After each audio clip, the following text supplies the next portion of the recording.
From Harwich round to Weymouth, sea transport officers were directed to list all suitable ships up to 1,000 tons, and a complete survey was made of all shipping in British harbours. These plans, for what was called Operation Dynamo, proved the salvation of the army 10 days later, the deliverance of Dunkirk. But everyone realized that the fate of our army, and perhaps much else, might well be decided before the week was out. I have only to add that nothing which may happen in this battle can in any way relieve us of our duty to defend the world cause to which we have vowed ourselves. Nor should it destroy our confidence in our power to make our way, as on former occasions in our history, through disaster and through grief, to the ultimate defeat of our enemies. Of course, whatever happens at Dunkirk, we shall fight on. There was a white glow, overpowering, sublime, which ran through our island from end to end. Ever since the 20th, the gathering of shipping and small craft had been proceeding under the control of Admiral Ramsay, who commanded at Dover. On the evening of the 26th, an Admiralty signal put Operation Dynamo into play, and the first troops were brought home that night. After the loss of Boulogne and Calais, only the remains of the port of Dunkirk and the open beaches next to the Belgian frontier were in our hands. At this time it was thought the most we could rescue was about 45,000 men in 2 days. Early the next morning, May the 27th, emergency measures were taken to find additional small craft for a special requirement. This was no less than the full evacuation of the British Expeditionary Force. It was plain that large numbers of such craft would be required for work on the beaches, in addition to bigger ships which could load in Dunkirk harbour. On the suggestion of Mr. H.C. Riggs of the Ministry of Shipping, the various boatyards from Teddington to Brightlingsea were searched by Admiralty officers and yielded upwards of 40 serviceable motorboats or launches, which were assembled at Sheerness on the following day. At the same time, lifeboats from liners in the London docks, tugs from the Thames, yachts, fishing craft, lighters, barges and pleasure boats, anything that could be of use along the beaches, were called into service. By the night of the 27th, a great tide of small vessels began to flow towards the sea, first to our channel ports and thence to the beaches of Dunkirk and the beloved army. Once the need for secrecy was relaxed, the Admiralty did not hesitate to give full rein to the spontaneous movement which swept the seafaring population of our south and southeastern shores. Everyone who had a boat of any kind, steam or sail, put out for Dunkirk, and the preparations, fortunately begun a week earlier, were now aided by the brilliant improvisation of volunteers on an amazing scale. The numbers arriving on the 29th were small, but they were the forerunners of nearly 400 small craft, which, from the 31st, were destined to play a vital part by ferrying from the beaches to the off-lying ships almost 100,000 men. Altogether, they came to the rescue of the army under the ceaseless air bombardment of the enemy, about 860 vessels, of which nearly 700 were British and the rest Allied. As the evacuation went on the beaches among the sand dunes, for 3, 4, or 5 days, scores of thousands of men dwelt under unrelenting air attack. Before them lay the grey but not unfriendly sea. Beyond, the rescuing ships and home. The second factor, which Hitler had not foreseen, was the slaughter of his airmen. British and German air quality was put directly to the test. By intense effort, Fighter Command maintained successive patrols over the scene and fought the enemy at long odds. Hour after hour they bit into the German fighter and bomber squadrons, taking a heavy toll, scattering them and driving them away.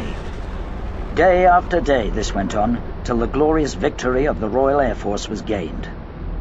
Wherever German aircraft were encountered, sometimes in 40s and 50s, they were instantly attacked, often by single squadrons or less, and shot down in scores, which presently added up into hundreds. The whole Metropolitan Air Force, our last sacred reserve, was used. Sometimes the fighter pilots made 4 sorties a day. A clear result was obtained. The superior enemy were beaten or killed, and for all their bravery, mastered or even cowed. this was a decisive clash. Unhappily, the troops on the beaches saw very little of this epic conflict in the air, often miles away or above the clouds. They knew nothing of the loss inflicted on the enemy. All they felt was the bombs scourging the beaches, cast by the foes who'd got through, but did not perhaps return. There was even a bitter anger in the army against the Air Force, and some of the troops landing at Dover or at Thames ports in their ignorance insulted men in Air Force uniform. They should have clasped their hands. But how could they know? In Parliament, I took pains to spread the truth. But all the aid of the sand and all the prowess in the air would have been vain without the sea. The instructions given 10 or 12 days before had, under the pressure and emotion of events, borne amazing fruit. Perfect discipline prevailed ashore and afloat. The sea was calm. To and fro between the shore and the ships plied the little boats, gathering the men from the beaches as they waded out, or picking them from the water, with total indifference to the air bombardment, which often claimed its victims. Their numbers alone defied air attack. The Mosquito Armada as a whole was unsinkable. In the midst of our defeat, glory came to the island people, united and unconquerable. And the tale of the Dunkirk beaches will shine in whatever records are preserved of our affairs. Let us remember that but for the endurance of the Dunkirk rearguard, the recreation of an army in Britain for home defense and final victory would have been gravely prejudiced. Finally, at 2:23 p.m. on June the 4th, the Admiralty, in agreement with the French, announced that Operation Dynamo was now completed. More than 338,000 British and Allied troops had been landed in England. Parliament assembled on June the 4th, and it was my duty to lay the story fully before them, both in public and later in secret session. It was imperative to explain, not only to our own people, but to the world, that our resolve to fight on was based on serious grounds, and was no mere despairing effort. It was also right to lay bare my own reasons for confidence. We must be very careful not to assign to this deliverance the attributes of a victory. Wars are not won by evacuations. But there was a victory inside this deliverance which should be noted. It was gained by the Air Force. Many of our soldiers coming back have not seen the Air Force at work. They saw only the bombers, which escaped its protective attack. They underrate its achievements. I have heard much talk of this.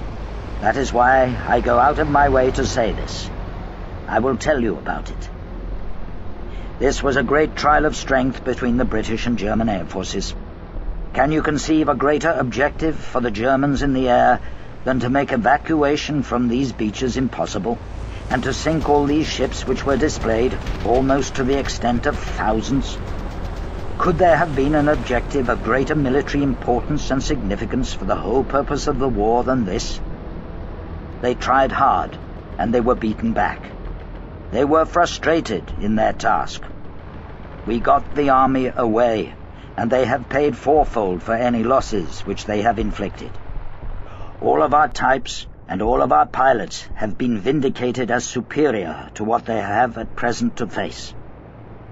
When we consider how much greater would be our advantage in defending the air above this island against an overseas attack, I must say that I find in these facts a sure basis upon which practical and reassuring thoughts may rest.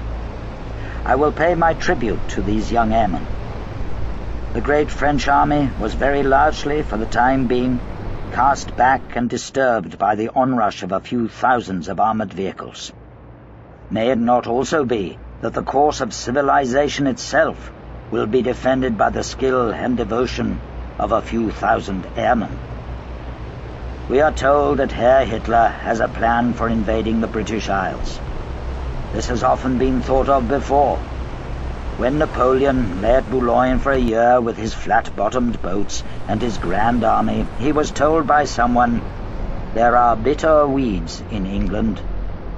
There are certainly a great many more of them since the British Expeditionary Force returned. The whole question of home defense against invasion is, of course, powerfully affected by the fact that we have, for the time being in this island, incomparably stronger military forces than we have ever had at any moment in this war or the last. But this will not continue.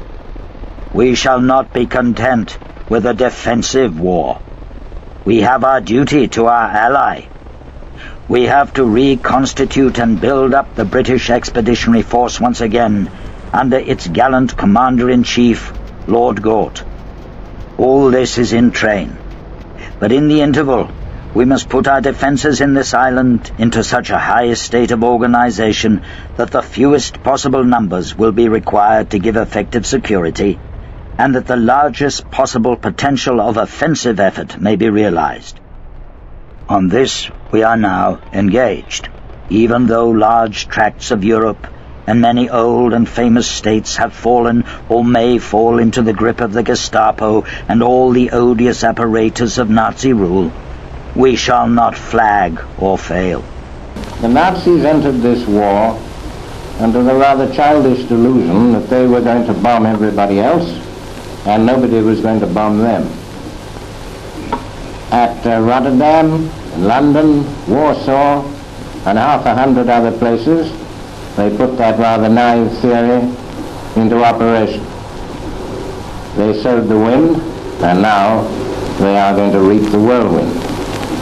We cannot send 1,000 bombers a time over Germany every time as yet.